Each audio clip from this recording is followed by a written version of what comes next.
اللہ تعالیٰ نے جب انسان بنانا چاہا نا تو جناب جبریل کو کہا مٹی لے کے آ زمین سے.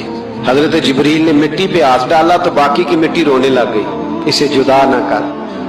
تو جناب جبریل چھوڑ کے چلے گئے. حضرت میکائیل کو بھیجا، مٹی لا، مٹی پہ ہاتھ ڈالا تو باقی کی مٹی رونے لگ گئی، چھوڑ کے چلے گئے.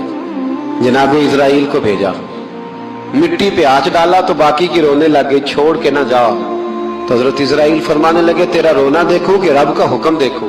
وہ لے گئے، جب پیش کی تو رب کریم نے فرمایا اسرائیل جان نکالنے کی ڈیوٹی بھی تیری، تو مٹی کو لے آنا، باقی مٹی روتی بھی رہے تو روتی رہے. جب میرا فیصلہ آ جائے تو پھر اس میں کوئی گنجائش، ہم کھاتے بھی اللہ کا ہیں، نافرمانی بھی اس کی کرتے، زمین پہ بھی اس کی چلتے ہیں، نافرمانی بھی اس کی کرتے، حکم کسی اور کا مانتے، چھت پہ رب کریم کی رہتے. اس طرح نظام نہیں چلتا. میرے بھائی یاد رکھ لو، گناہوں کی سزا ملے گی، زندگی تنگ ہو جائے.